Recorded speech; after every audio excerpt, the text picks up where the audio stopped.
All right. There we go. So this is our Sunday afternoon Sangha call. For the UK, it's in the morning. Um, Kat's actually here on the porch with me. Um, and Carl, you were making the point about uh, the, the telephone cords or the headphone cords that are use the curly stuff like this. And you were talking about how it's hard to get it untangled sometimes. And as you can see, for me, it just pulls right apart. There's nothing to it. In the old days, telephones, the kind of telephones that had a receiver like this, and there was a cord that goes down, and some of those would be very, very long and have these curly cords in it. And that I have been around phones in businesses and whatnot that looked like it was a complete mess. And there's an easy way to do it, and that is that you hold it by the cord and just let the phone dangle. And what it'll start to do is unwind itself. Let the gravity kind of do it for you. And this is kind of an analogy of how the mind gets all tangled up like that. And that if we try to untangle it the way that you're talking about, it can sometimes make it worse. Okay? So, what we're talking about here is actually that we're trying to figure things out. We want to know that desire to know is built into us in instinct, because if we uh, know whether something is dangerous or not, we'll know how to behave around it. And so there's an instinctual component that has that quality of the self-preservation. But in our society, we really, really take and put a lot of work into that so that the kids, when they're growing up, are put under pressure to know. And so when we get into the practice of anapanasati and start doing some meditation, that desire to know comes in. And that's why we're madly trying to untangle it, is because we want to know. We don't like it when we don't know. And so we put a lot of effort into it, to where the really easy way to do it is just to let things dangle, watch what's going on, maybe let it roll around, spin around a little bit, and it'll untangle itself. So the mind will actually kind of do that too. And the pulling on it, like the gravity that is pulling on that phone um handset, uh, does all the work for us. So true, we can say that right noble effort is just to let things kind of unwind all by themselves. And that the average beginning meditator puts a lot of work into trying to straighten that out, rather than merely just cutting right through it. There is the story of the Gordian knot. This is a very, very ancient story, probably 3,000 years old or so, and that there was a rope that was all tied up in a very, very big, fancy knot, and that everybody who would try to unravel that thing, and nobody was able to unravel it until Gordian came by, and he took his sword out and he cut the knot with the sword. That unraveled that knot pretty well. Okay, so this is the kind of way that now we can say that, well, really, the idea is that we really don't have to unravel that knot. We don't have to take it apart that way. That in fact we can cut right through it immediately. And the way that we can say that in practice of anapanasati is to just drop it, to just cut it loose, to let it go all by itself. It'll unravel itself on its own, but the important thing for us in the practice is to put the right effort in it to gladden the mind. So never mind what it was that problem that I was trying to solve and figure out. Put all of that work into it. Maybe it's this, maybe it's that, and all of that. It's just to say, hey, I don't have to solve that problem right now. We just cut right through it. It's not really a problem until we thought it was, and now we're making it a problem when in fact there was no problem to it ever. So the practice then is not trying to figure things out. That's an amazing point because a lot of people think that what practice of meditation is all about is to figure things out. And we're not here to figure things out. We're here to observe instead. There's not much of figuring to it. In fact, figuring is the same thing as cogitation, conceptualization, and whatnot with the mind that way. And the better thing to do is to say, oh, I don't have to have that. I don't need it right now. I don't have to unravel that telephone cord. Just leave it the way that it is. And so, if you also understand that due to the fact that most people are right handed, they tend to wrap the cords in a certain way. That if a left handed person is using the telephone, often he will keep it naturally unraveled and unmessed up because the right-handed people keep turning the phone in the same circle direction and the left-handed person is turning it in an opposite direction, kind of unraveling the thing. And so that's the way that to do it is to just let the thing dangle, that telephone just dangle, and it will kind of unwrap itself because it was wrapped up in a certain way. And the mind is exactly that way too, that it will unravel itself when we stop spinning in a certain direction and start spinning in the opposite direction. Now, what does this mean? Is that normally when we're spinning in an unwholesome direction. Whether it's clockwise or counterclockwise doesn't matter. That's depending upon the position. But when we wrap things in one way, they tend to get all in a ball. And so when we unravel it or in the other direction with wholesome thoughts, then things just kind of unravel by themselves. So we really don't have to put our time and effort into unraveling things or trying to figure them out. Better still, just cut it through it, just to drop it. Say, that's not a problem that I have to solve right now. And this is the way to handle it. Because the human mind is such that we'll find all kinds of things that need to be unraveled. The mind is often filled with doubt, and that in fact, that unraveling it when we're sitting in meditation, trying to unravel it, the reason for it is because we think that we'll be better off if we can get it unraveled, not recognizing it that we're not very well off while we're trying to unravel it. That we're creating the problem by trying to unravel things. We don't need to unravel it. We could just forget all about it, leave it the way that it is.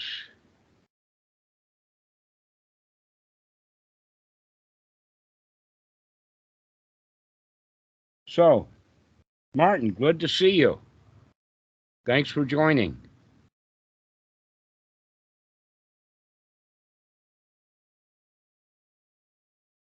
Okay, Hi, Dhamma. Carl, go ahead. Thank you, Dhammarato. Hi, everybody. Everything is good. Great. Carl just asked an easy question that was an easy answer. Took only 10 minutes to answer. Don't bother unraveling it. Go ahead, Carl. I was going the direction as well as far as like seeing how the mind gets tangled up in first place, because I was using analogy, if you put your headphones like the earbuds like kids would have, you would put them in your pocket and you're not looking, they get tangled up throughout the day because you're not looking at what's going on. So getting caught up in that entanglement is what happens to majority of people.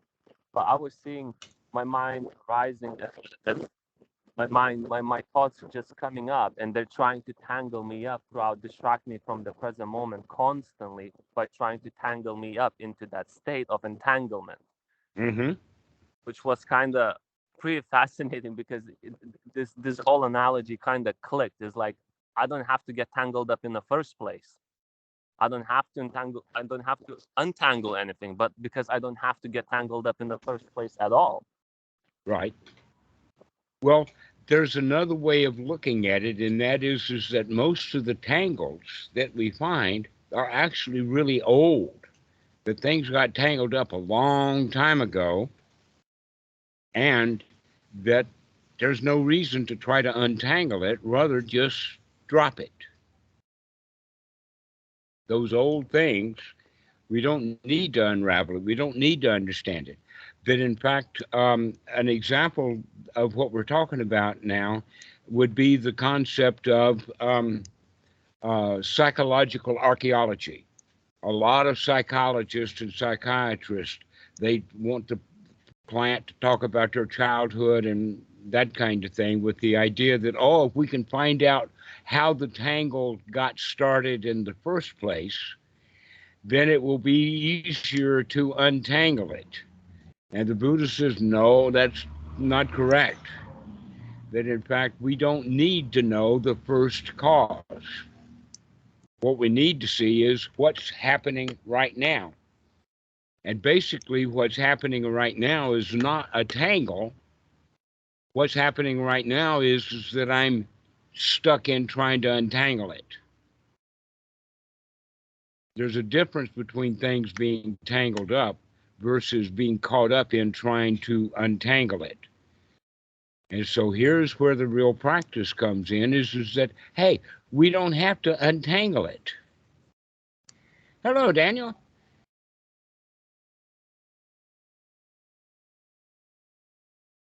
We're talking about the tangles of the mind and how the fact that we don't have to untangle things. I don't hear you.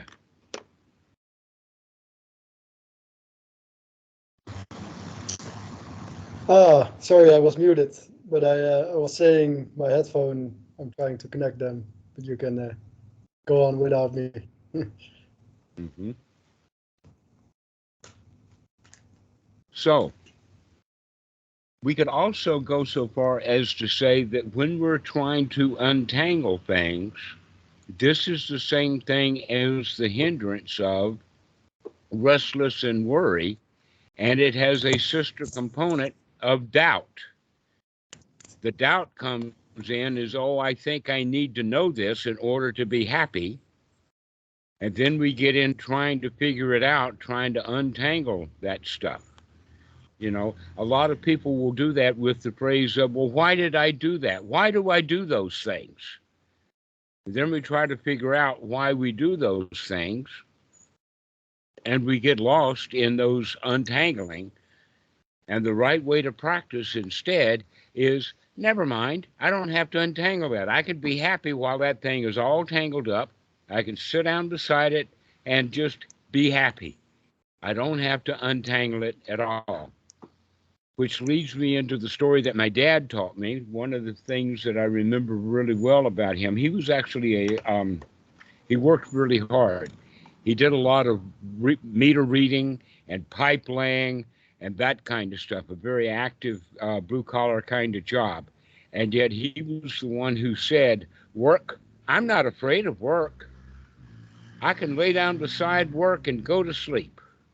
I'm not afraid of it at all. Okay, so this is the way that we need to start thinking about it, is that we don't have to put in all of the work of figuring things out.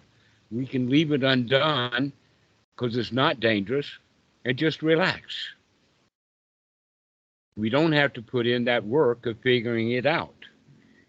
What we need to do instead is to figure out how to be happy, and that's easy enough. All we have to do is stop trying to figure stuff out and just let it be undone. Let it be a mess. It's okay. I can be happy while there's a mess. I don't have to untangle it. Even if that mess is in the mind. I don't have to untangle that. I don't have to figure myself out. That in fact, this is several points about that that are in the suttas.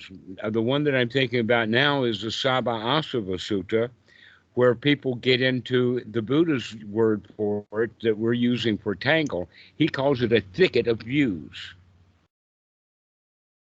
The kind of views, the thicket of views would be like, who am I? What am I? What was I in the past? How did the past get here? What's in the future? Who am I in now that's going to be in the future? Etc. like that. Or we try to unravel the concept that the favorite one, by the way, that the Western Buddhist is trying to figure out the knot of anatta. Okay?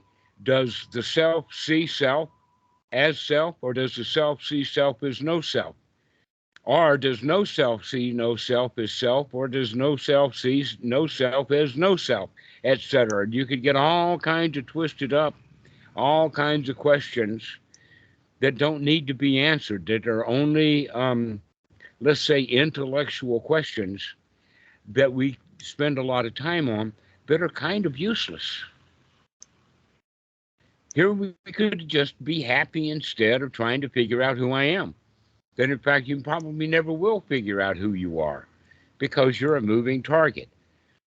The example that I would give is just sit down, maybe everybody today after the talk, sit down and write down everything that you know about yourself that's true. And then next week, do that exercise again. And then the third week, compare those first two and recognize that they're not the same. That over that course of the week, even who you think you are has changed. Everything's up to change. And if we try to straighten everything out, that's just a lot of work, and we're not ever going to straighten anything out. Better just to be happy the way things are, which means we don't have to figure it out. That's back to that idea of the Gordian knot, is just cut it in half. Just drop it. We don't need it.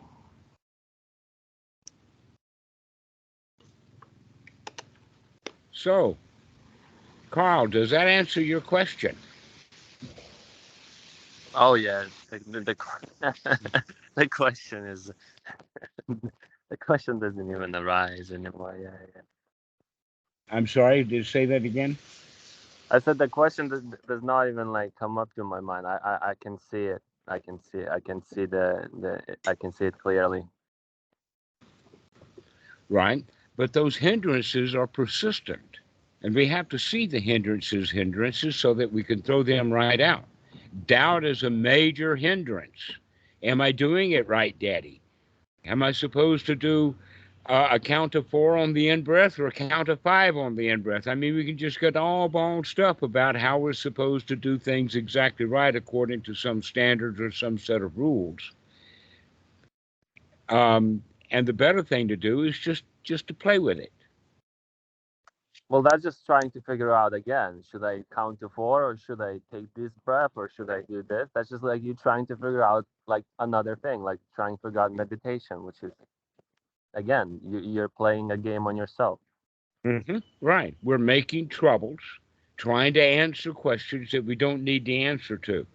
That everybody knows what it is to take a deep breath and just relax. Everybody knows how it is to relax. We just don't relax often enough because we're too busy trying to figure things out. And so now we've got to figure out how to relax. Well, we don't have to figure it out. We just relax.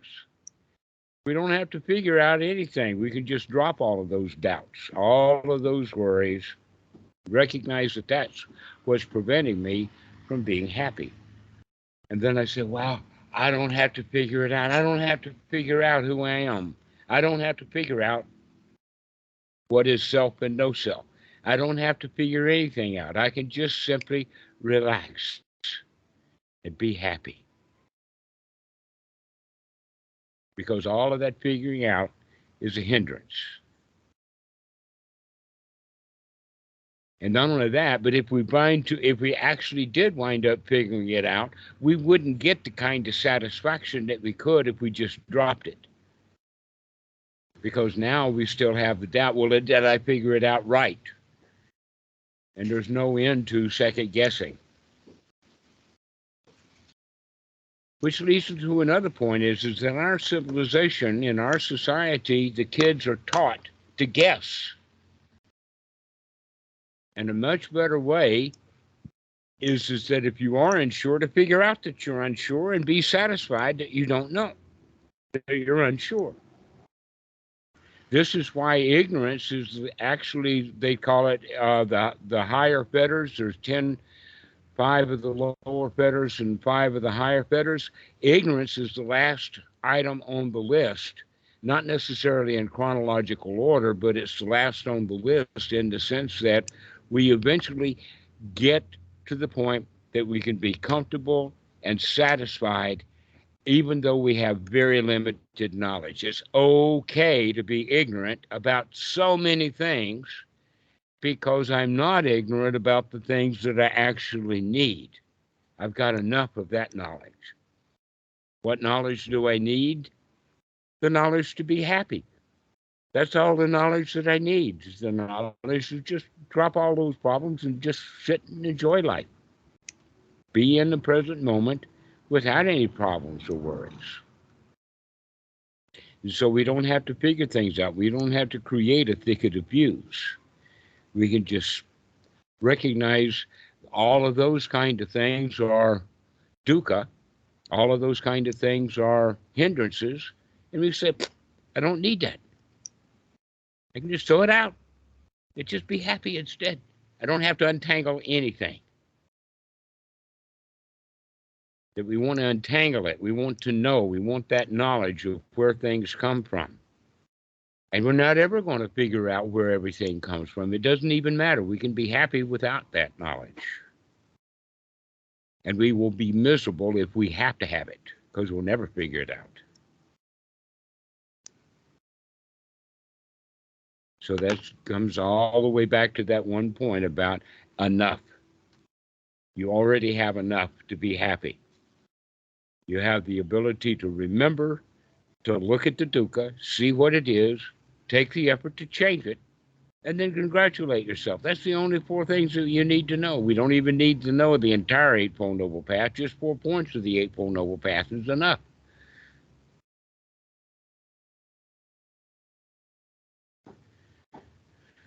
So does anybody have any questions about this? I mean, this is the whole teaching of the Dhamma, and look, it doesn't take but about 10, 20 minutes to talk about it in this video. That's all there is to it. I think once you have like good ways of connecting it as you do, like with analogies, then it becomes very simple to teach, doesn't it? Uh-huh.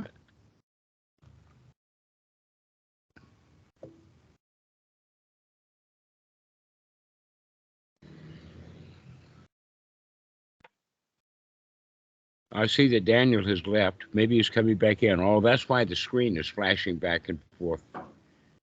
Yeah, for some reason, my camera keeps tripping the application.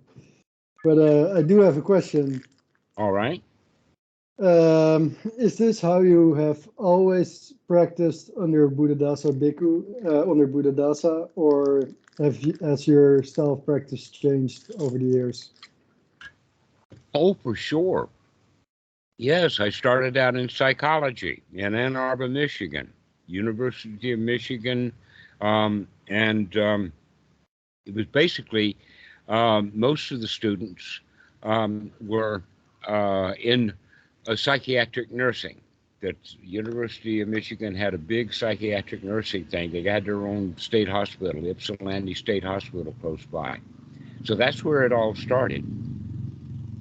And from there, I found that Muktananda had an ashram way back when, in the middle 70s. Muktananda had an ashram in Ann Arbor, Michigan. So I stayed there.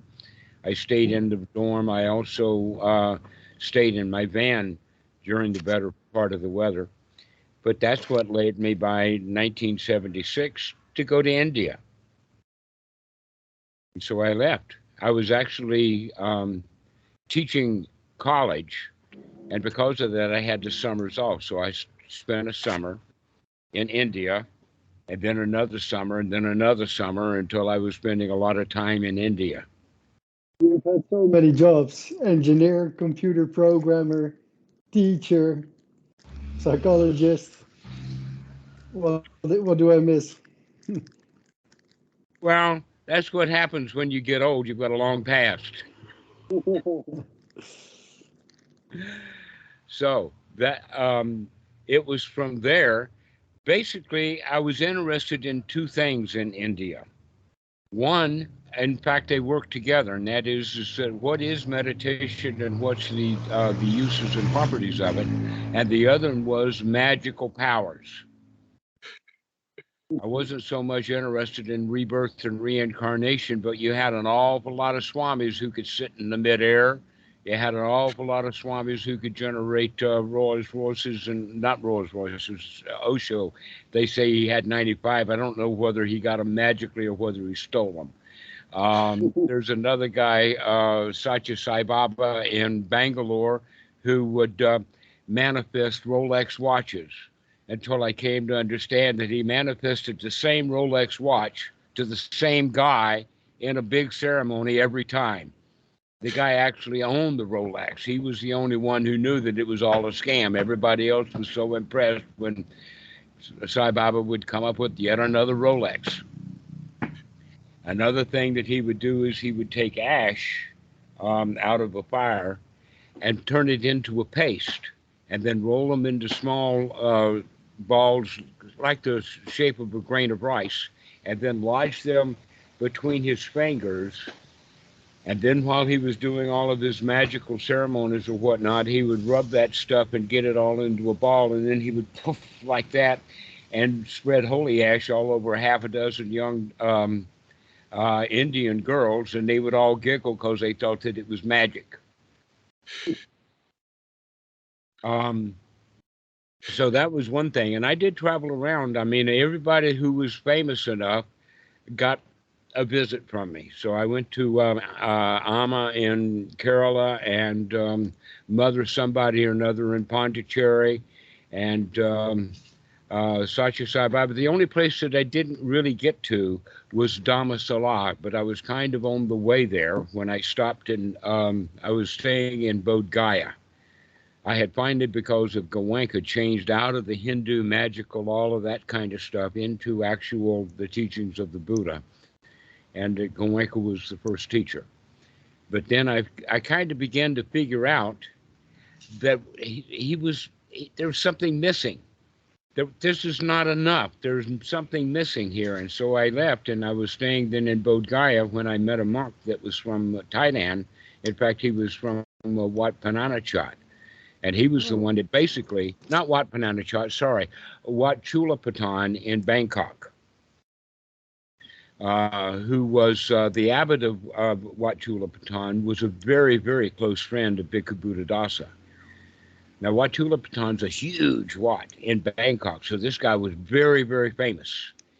But he always saw himself as a student of Bhikkhu Buddhadasa.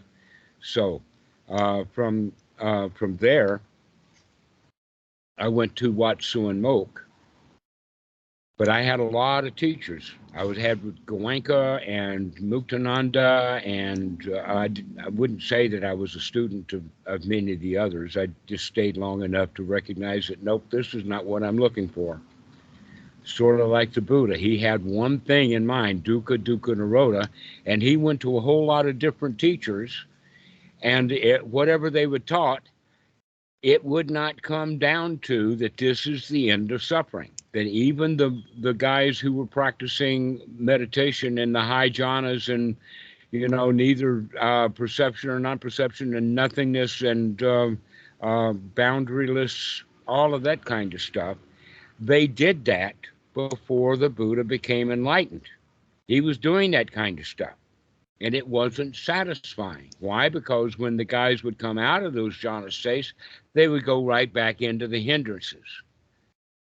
This is when he found out that the real point is that we have to develop the first jhana to the point that we can stay in it. This is why it needs to be sustained and sustained and sustained. And yet all the Westerners when they hear about Buddhism and they hear about all of these jhanas, wow, they get quite a list of things that they want. Oh, I want fourth jhana. Oh, I want to see magic. Oh, I want to have spiritual powers. Oh, I want to be a sotapan. Oh, I want to be an arahat. Oh, I want nibbana. And all of that desire is preventing them from being happy. They think that they'll be happy when they get any of that stuff, but in fact, they don't have it. They're not happy. And so they're actually not developing the first jhana, because the first jhana is, don't worry, be happy. Don't try to untangle any knots. You don't need to untangle. Oh, hello, DJ. Wow. Hello.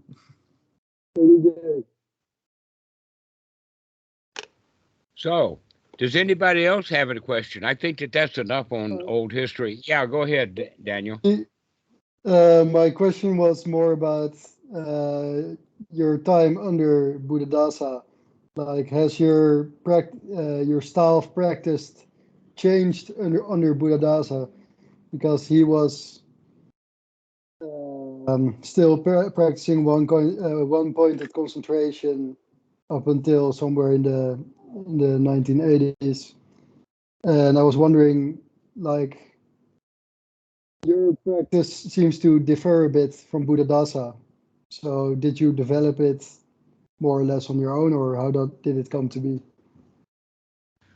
Well, I would say that mostly, though I did spend quite a lot of time with Bhikkhu Buddhadasa, it was almost always arranged by Achan Po, that he would find a time when Bhikkhu Buddhadasa didn't have anything, and then he would be like a matchmaker, and or the secretary to make the appointments.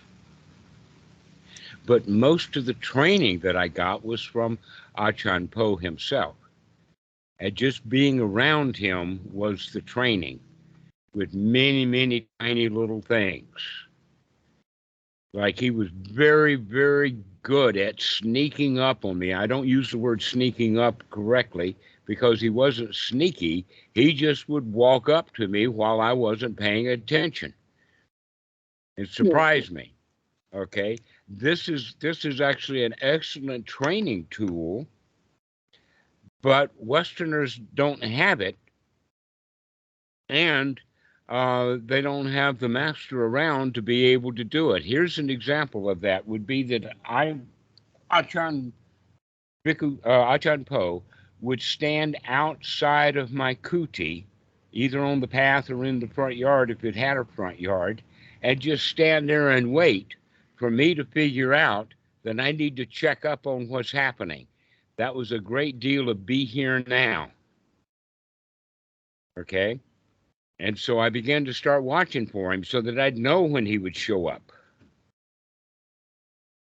And sometimes he would come up when I was not in the kuti, that I would be out, ceremonies and whatnot like that. And then he would sneak up right behind me and say something and then trot on off. He didn't have good English, but he sure knew how to he was quite a Zen master with his Zen stick.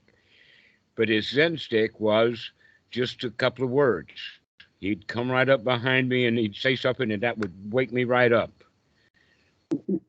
Come into the present moment. And he had two things that he would say on a regular basis. One was, not sure. He'd just come up and say, not sure. Okay, which is actually his teaching, doing those two little words over and over and over again, not sure, was actually the basis of today's talk in the beginning of it. Right? Not sure. What does that mean? It means we don't have to unravel all of that stuff. We can just leave it unraveled. I'm not sure about it. So what? I don't have to fix it. I don't have to figure it out. I can leave myself in the state of, I don't know. Isn't that marvelous? But you see, most of us in the Western tradition, when we don't know something, we feel bad because we're supposed to know it. Look how many years you spent in school to where you were expected to know stuff. And now you're in a foreign land and you don't know anything. But that's marvelous. That's not a disaster. The next thing that he would say to me often was ta-ta-ta, which is the Pali word for be here now, wakey wakey, be in the present moment. And he would just come by and just say that. There was another occasion that I remember quite well. There is a particular kind of hornet or a yellow jacket or wasp that is huge, big dude, about 3 or 4 times the size of an ordinary hornet. It's got black and yellow markings, so I think you would call it like a yellow jacket. But they're about this big, got a wingspan on them. But I mean, when those things are flying, they make a ruckus in the air. These are big dudes. And here one of them, while I was standing with Achan Po out in the woods, one of those things landed in the top of his head over on the left-hand side, right in the top. And that thing started crawling around while he was continuing to talk. He had quite a focus of mind. And he was testing me with that. I don't know if he'd have been off in the woods by himself with that wasp, what he would have done to it. But with me, he let it crawl all over his face. Well, not completely all over his face. It did come down to the left eyebrow, down in this area. And that's when I made my move, which was only just a gesture, just raising my hand. And he was ready for it because he put his hand out. I mean, he was really fast about that. He was kind of anticipating that I would do something about that wasp, and he wasn't about to let me do it. And that those are the kind of things that are split second. They happen really, really fast, and there's a very good deep teaching in there. And this was the kind of teaching that Achan Po was. Now, he did know suttas, and in fact, I checked him out on that, and he does know them by the Pali word. He's much better with that than I was, but he doesn't talk about the suttas at all. Bhikkhu Buddhadasa does. But Achan Po, he's more of a Zen master, the way that he behaved. And his stick that I got hit with so much was just a word here and there.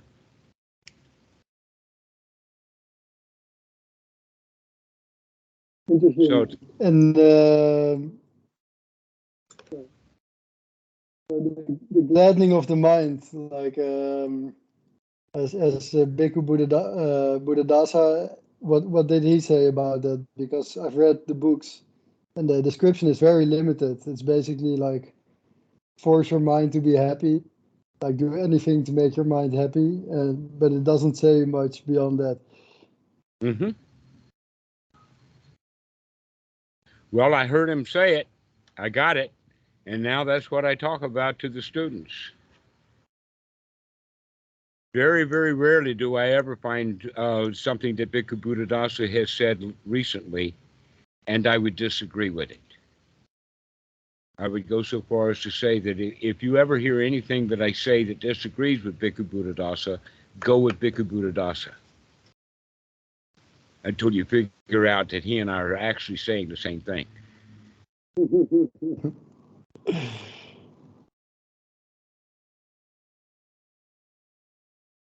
Well, actually, the one-pointed concentration, he never really stepped away from that, right? Say again? That he never really stepped away from the one-pointed concentration for the jhanas. He was still using the Visuddhimagga jhanas, like the absorption jhanas. Well, remember when I just told the story about the monk that I met in Bodh Gaya who was from Wat Chulapatan? He did some very strange things. One of the things that he did was that when he saw me one time, I was in the room, he came into my quarters there at the Wat, and here I am reading the Visuddhimagga, holding it in my hand. And I don't remember exactly what happened, but I do know that he immediately took it out of my hand and threw it across the room onto the bed, which monks don't take things out of people's hands. So this was definitely a Dhamma lesson. To take that book out of my hand and throw it across the room to land on the bed. I don't think the book itself, I've still got that same book here. And it's not too much worse for the wearer for what he did. He didn't hurt it or damage the book. But that's when he kind of insisted that I got to go to Thailand. I've got to go meet Bhikkhu Buddhadasa. Well, you see, what I have come to understand is that though Bhikkhu Buddhadasa in his early times, he, like all of the other monks, were very much into the Visuddhimagga. That in fact, in his first book on Anapanasati, he takes a lot of the stuff in there in his writing. He took that out of the Visuddhimagga. And so over a period of years, Bhikkhu Buddhadasa became more and more, let's say, completely knowledgeable about what was in the Visuddhimagga and recognized that it just wasn't right. That there's something askew about everything there. And that's been known for centuries. In fact, one of the old arguments was that Buddhaghosa, the monk who did that, was a wise fool. In other words, he never practiced. He didn't know anything. All he did was gather data and gather information from all kinds of places and put it into a book. I would say that that's the way that most books are written in the West anyway, is they just go get stuff all over the place, cram it into a book and publish it. Well, guess what?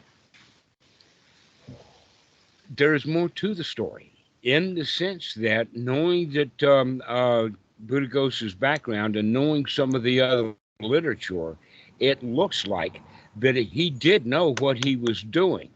And that what he was doing was subterfuge. He actually intended to ruin Buddhism by bringing in all of that magic and all of that other stuff and obscure the real teachings of the Buddha. And as Bhikkhu Buddhadasa figured that out more and more and more, he changed to the point that when he was very old, very late in life, one of the things that he was quite famous for saying was that you can take the Visuddhimagga and all of that stuff and the Abhidhamma and throw it into the ocean. And Buddhism would be better off without it. Buddhism would be better off without the Abhidhamma. It would be better off without the Visuddhimagga. But in that regard, the way that he taught Anapanasati, he continued to teach Anapanasati the way that he had practiced it through the Visuddhimagga, so that even the later students get hung up on that issue about the nose tip. But in the actual information there, and I had conversations with Bhikkhu Buddhadasa about this, was that let's go with the Anapanasati Sutta. Let's go with the actual suttas, because there it says the long breath, the short breath, the in breath, the out breath, and then examining the body and relaxing the body. This is the first quadrant, first four of the Anapanasati Sutta. No nose tip mentioned anywhere. But in the time of the writing of the Visuddhimagga, there was another word that was commonly used in the Pali, and that actually translates to cave. Well, we can say something about the cave with the nose, but basically the cave would be the nostrils, the mouth, the throat, all the way down into the lungs. Just like some mammoth caves, they've got an entrance, and then they've got some tunnel, and then the cave opens into a real cathedral kind of place. Carlsbad Caverns in New Mexico is like that, and the new one that they found in Vietnam is remarkably this way. So you can think of actually the way that caves operate. The human body operates like that too. So we actually have more evidence. But where did that cave then get attached to the nose? Now, there is a good reason for bringing it down to the nose tip at a certain period of time in the practice. But remember that the Anapanasati Sutta, the way that it's constructed, is primarily just for first jhana. And yet the nose tip can be used to get the mind strongly focused enough to get into the second jhana. But I would not recommend the nose tip for the students ever, because who needs second jhana? When I'm happy, I can be just happy enough without second jhana. I don't need second jhana. Sometimes it's there. Sometimes it's really remarkable to figure out that, hey, the mind is just not talking. It's completely silent. So that's a point about the Visuddhimagga, was that even though Bhikkhu Buddhadasa was in his old age strongly against the book, still the way that he had been teaching Anapanasati over the years and had written it down in so many places, that he still taught out of the Visuddhimagga. And that's one of the things that I would say that would be one of the differences between Bhikkhu Buddhadasa and myself, is that I don't hardly ever mention about the nose tip. It's not necessary. You never practiced that at the nose tip. Well, I know a lot of guys who talk about it. In fact, almost all of the teachers that have been trained under Bhikkhu Buddhadasa will talk about the nose tip. Satikara will, Ajahn Dhammavitu in his retreats at Deepa Bhawan, he talks about the nose tip sometimes. So You've I done a learned retreat there, so you know what I'm talking about. I learned Anapanasati from Thanisaro Bhikkhu, and Okay. he kind of say that has to be full body. It's very much like your teaching. You have to keep your awareness on the full body, and you have to relax it. And he said that he got it from his teacher's teacher. So his teacher was Ajahn Fuang, and Ajahn Fuang teacher was Ajahn Lee. Yeah, Ajahn Dhammadara. Yes. Yes. And Ajahn Lee, I mean, it was maybe at Bhikkhu Buddhadasa time, and he figured it out himself. So Ajahn Lee never talked about focusing it on the nose, but like trying to bring your awareness in all your body and relaxing it. Mm-hmm. Okay. So I think this knowledge was there, at least in Thailand, for very, very long, to learn directly from the sutta and not to go to the Visuddhimagga. Mm-hmm. Well, I think that all of Thailand is beginning to get that was one of the profound things that Bhikkhu Buddhadasa had on the entire culture of the monks in Thailand, was to come out of the teachings of the Visuddhimagga and go back into the suttas. Mm. There was actually a movement that was almost political. The name of it is Anti-Asok or Santi-Asok. It's a big movement in Thailand, and that there's some controversy because of its original political stuff. But it's just one of the groups of the monks. And the whole point is that we only teach before what happened with Asok. Because in the time of Asok, which is about 150 years after the Buddha, because it was of royal patronage, anybody who wanted to become a monk, they'd get a free they'd get a free robe, they'd get a free bowl, they'd get a free room, and so many of the Brahmins became Buddhist monks during that time, so that they overwhelmed and overpowered the actual Sangha of monks who knew what the Buddha actually taught. This is where the division came between the Mahayana or the Mahasangha at the time versus the Hina Sangha, or the smaller group of arahats. And so they called a council, and the wrong place to have it was in the capital city of Rajgiri.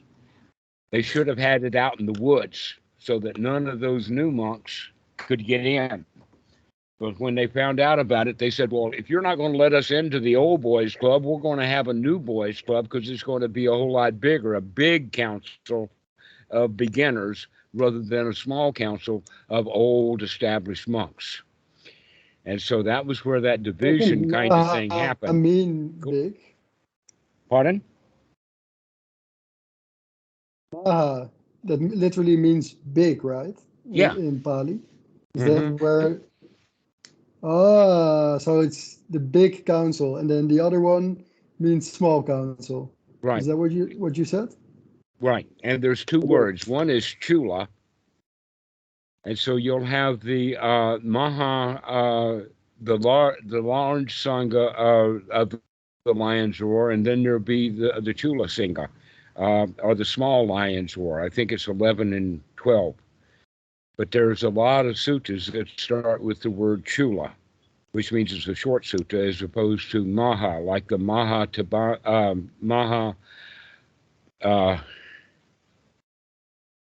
the Mahatanga Subhata Sutta, number 38. Okay, that's a big one, and it's pages and pages long. So the Mahasangha are the what Mahatat means, the great element, the great one. Just like Mahatma Gandhi, Mahāta. So the word henna, I have always thought, let us say over the years, that the word Hinayana was a put down from the Westerners who were in Tibetan Buddhism, and that they were trashing the Theravada by calling it the Hinayana. Until I met Thai monks and Sri Lankan monks, which readily said, yeah, this is the Hinayana, no problem. It's not a derogatory word at all. Then in fact, here's the point: is that if you've got a great big, let us use the possibility of a cruise liner, Carnival cruise line, right? And you have to stand in line and pay a fee and board up, and they'll feed you well, and they'll take you to places that you don't have any choice over, but you're on their big boat. Now oppose that to a canoe. You're going to have to paddle the thing yourself, but you can go anywhere you want to. You can shoot right across the lake. And so in that regard, everyone has to practice the Hinayana in their own seclusion and their own private practice. But once they begin to make friends in the Sangha, now it becomes the Mahayana. So Theravada has both the Hinayana and the Mahayana, but guess what? The Tibetans also have both the Hinayana and the Mahayana. And so making the distinction is just an ego trip. Oh, we're better than you are because we got a great big boat here. We've got a Carnival cruise liner, and all you've got is a canoe. How are you going to get on that cruise liner? I'm going to canoe right up to it.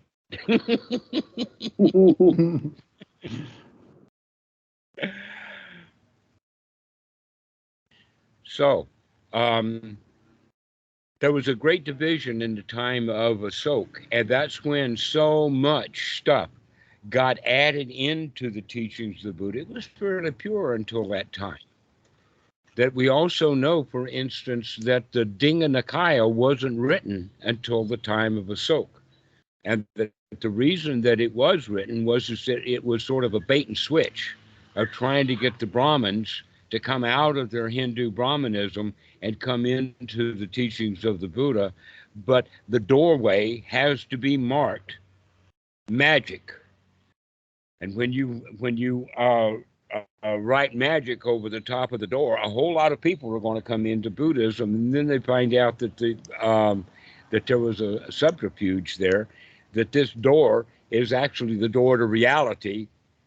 It's just got the label magic on it. And so that's where a lot of people come into the teaching of the Buddha. The question is, do they ever figure out that the teachings of the Buddha is not magical, it's real?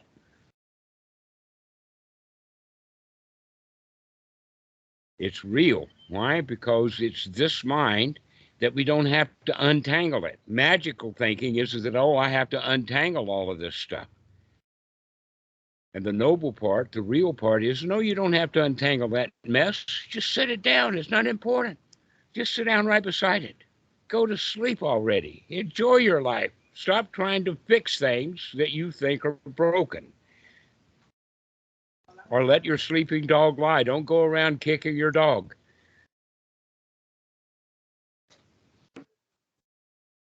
And so this is the real teaching of the Buddha, and that we all start into Buddhism from our own magical thinking. Everybody's got magical thinking.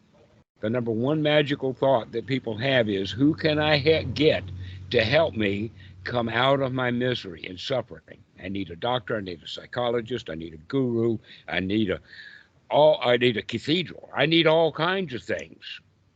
And the reality is that ain't none of that stuff going to help you. You're going to have to do it yourself. And so the next point is that, well, can I do it myself? The magical thinking is, oh, no, I can't do it by myself. I'm too stuffed up. My childhood was too miserable. I've got too much PSD. I mean, that birth canal was quite a trip, and I never got over it. And so this is the way that we normally have the magical thinking. But the reality is that every one of us can clean out our own mind, and nobody else can do that for you. No one can clean out your mind. Only you can do that. And you can only do that when you remember to do it. And so that's the whole practice right there. And this is all about the doubt. So we have that first level of doubt is, who's going to do this for me? The second level of doubt is, am I up to the task? The third level of doubt is that now for sure, because we've been practicing, that we know for a fact that the Eightfold Noble Path and the Four Noble Truths works beyond a shadow of a doubt. This stuff works. And it is stated in the sutta, number 24, knowledge and vision of what is the path and what is not the path. Knowledge and vision of what is the path is real. What's not the path is all of our magical thinking. And so that's the way that we approach it, is that we have to recognize that we can't figure it out. There's no reason to figure it out. I mean, look how much time and effort the astronomers have.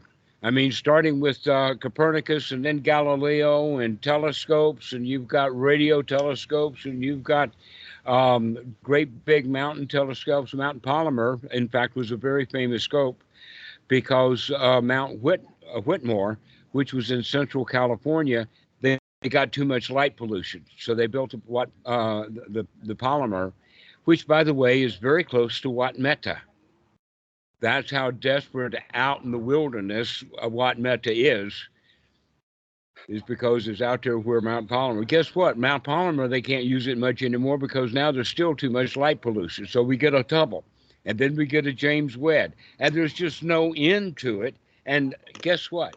All we need to do is to look up and marvel at how nice the sky is. We don't need any telescopes to do that. We don't need astronomy. We don't need astrology. All we need is to just sit down and be happy.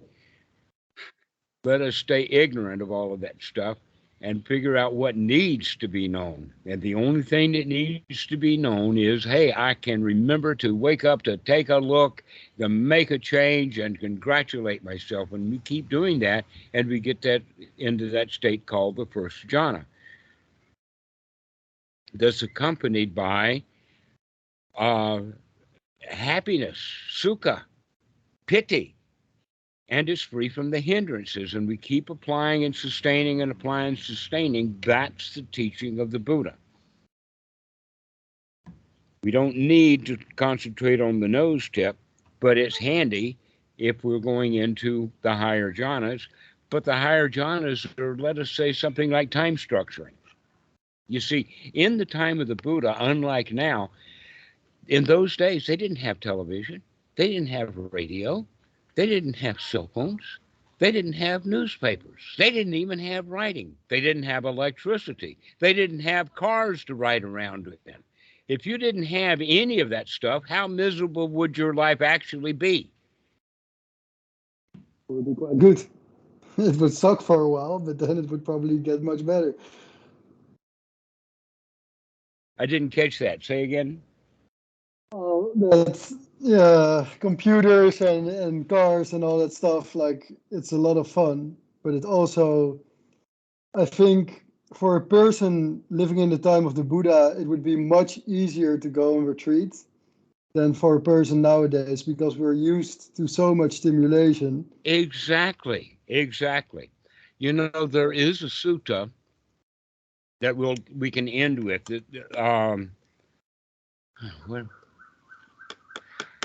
It's in the 80s. I think it's maybe 82. And the story is about deer will go and eat the food that is part of the trap that the hunter sets out.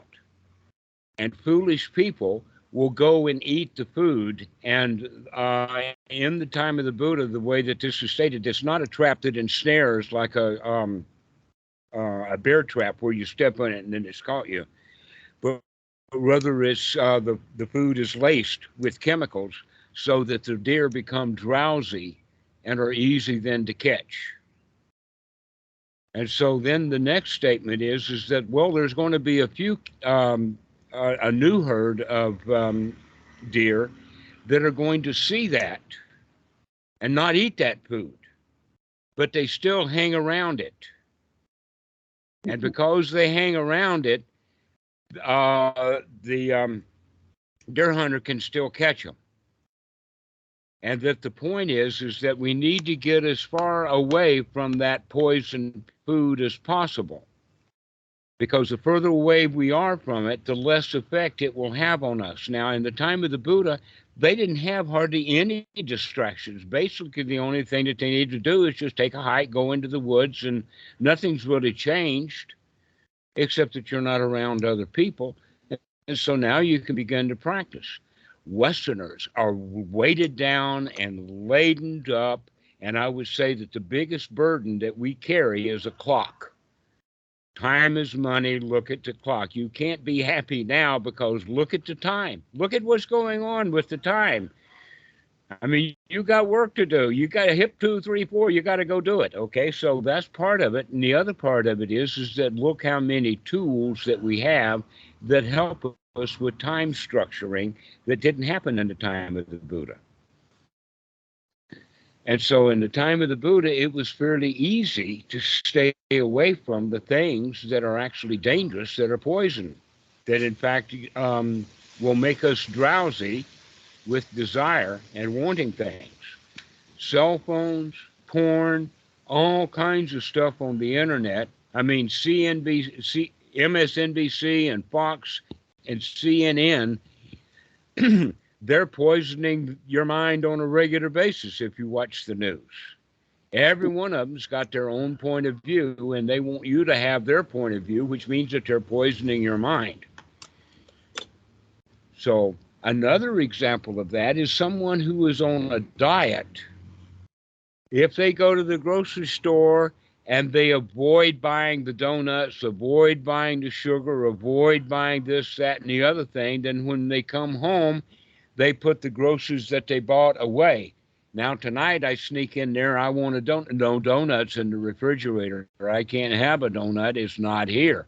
Why? I've secluded myself from donuts. Get away from donuts as far as you can if you want to be on a diet. Don't have donuts in the house. If you're trying to quit smoking, don't have cigarettes in the house. If you want to practice anapanasati, don't have any computers or laptops in the house. Why? Because they will distract you, just like the food. So this is one of the main differences between modern times is that we've got so many more poison piles of entrapping goodies. And so it's good to get away from that.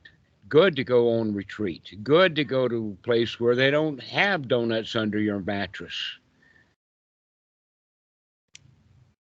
What I was staying at actually had like a 7-Eleven kind of shop inside the Wat. And every day I was like, oh, I'm not gonna go in there. I'm not gonna have a brownie or whatever. Mm-hmm. But quite often I would fail. And now I'm wondering, like, is it a good thing that they have such a shop? Because on the one hand, it kind of keeps me going, because when I feel really bad, at least I can get something to eat.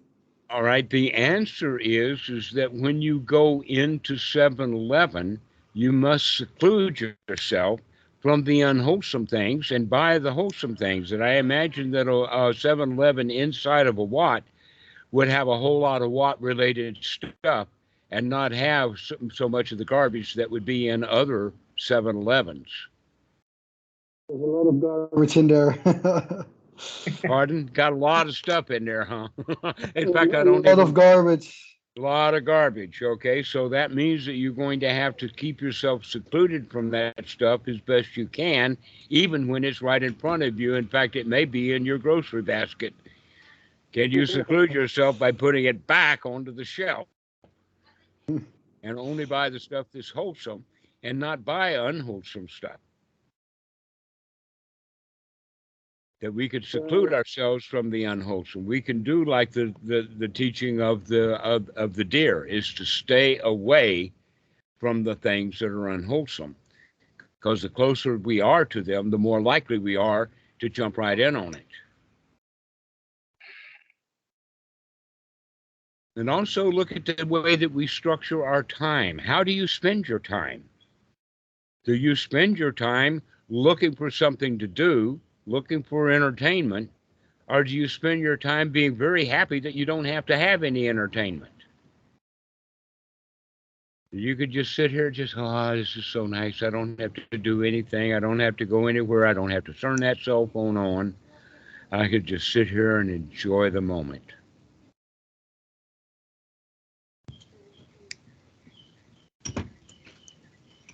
I was doing both, I guess, depending on the time. And sometimes it's quite subtle, because I will start watching like a Dhamma talk on my phone. But then I'm thinking, do I actually, am I actually learning about the Dhamma, or do I just want to have something to watch? So sometimes it's quite subtle. Mm-hmm. Yes, there's a whole lot of stuff that appears one way. We've been taught that it's that way. And in fact, the reality is that it's upside down. It needs to be turned over. An example of that would be a timepiece that has the sand, you know, that it's got an hour. I think they call it an hourglass. All right. Okay. Most of the hourglasses can only tell time when you turn it over upside down. Most of the timepieces, most of them, though, have all the sand in the bottom, and it's not telling time. And that's just how they are. And people don't bother to say, wait a minute, let's turn this thing upside down. Okay, so this is the way that we can think of the mind, too, that we can turn the mind upside down just by remembering that we can turn it upside down. We don't have to figure things out. We don't have to go get what we want. We can just sit here and be happy instead. Now, that's quite turning it around. Then I'm already okay. I don't need that donut. I don't need whatever it is that I'm in 7-Eleven to buy.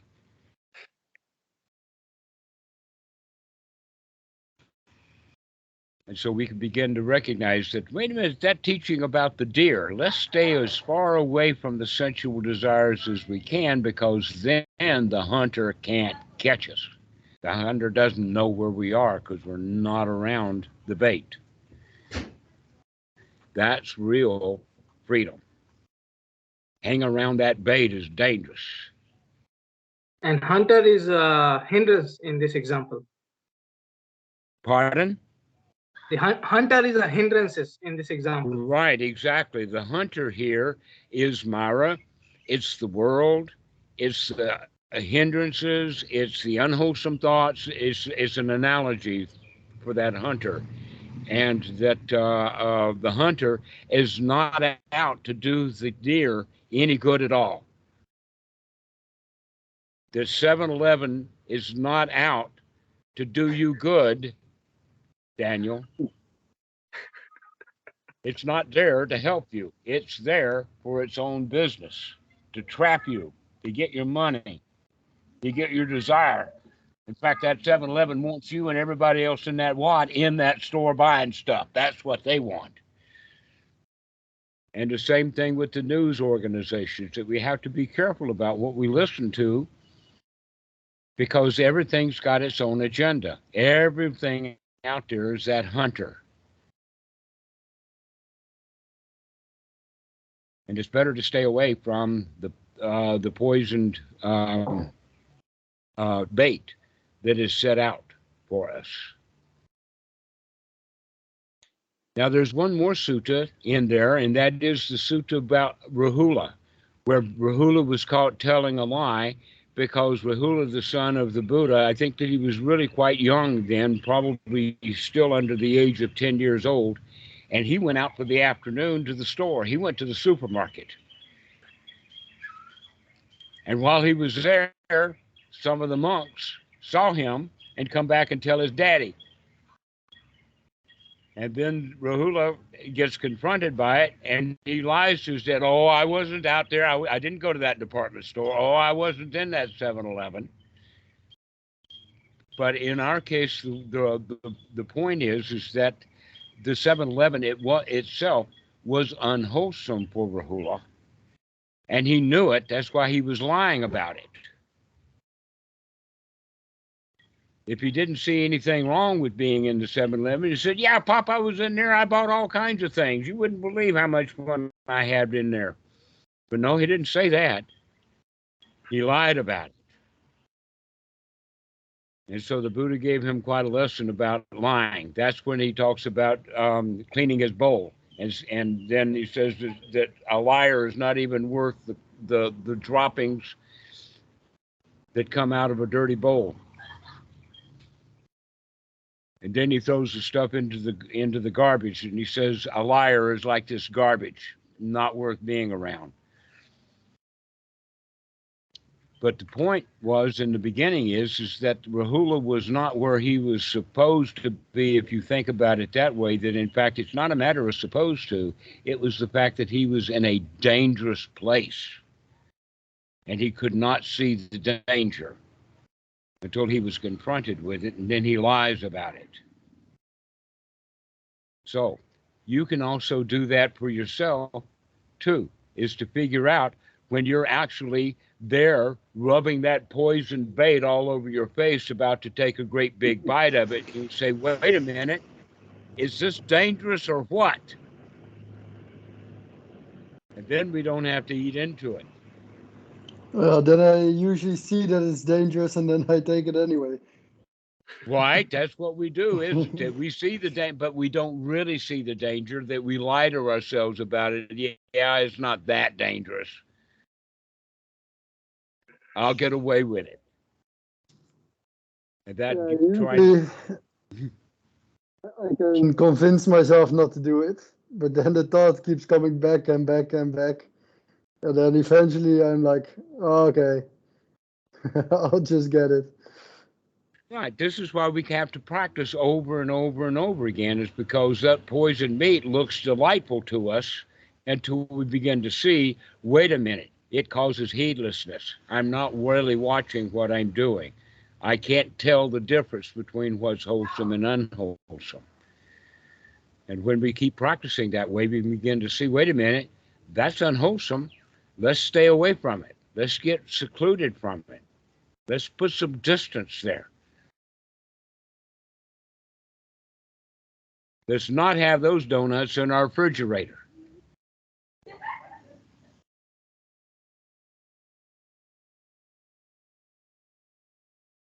So does anybody else have anything? I think this is a good time to stop. What do you think, Martin? Have you gotten something out of this talk today? Yeah, it was great. Thank you. And that's important. I think that we apply what we read and what we see in the sutta to what we do in our daily life. And so it's very great to be around people that are having the same objective and that are willing to share even their mistake. So that's great. Thank you all. Excellent. DJ, I'm really glad to see you again. Yeah, I've been getting a good report from your work on Saturday. Thank you. Yeah, it's been a joy. It's a joy showing up here too. Seeing Excellent. y'all. I'm glad to see you. Glad So to does see you. anybody else have anything to say? Emmerich, how about you? Thanks a lot. I got a lot from today's teaching, and I will try to apply it now. Excellent. Thank you. All right. Daniel, we'll see you later. Just one question. What is the name of the temple again? What Chulamani? Something like that. What temple name? The Wat in India. He came from a Wat in Bangkok. It was called, what was the name again? Oh, the one that I was talking about, Wat Chulapatan in Nonthaburi. Wat Chulapatan. Okay, there's that word chula, small. Okay. Wat Chulapatan. Which you can see. Maybe you could translate it as the Wat that has a little wisdom. I'll take that. All right, guys. All right. We'll Thank you so see much. Thank you. All right. Okay, bye-bye. Bye-bye.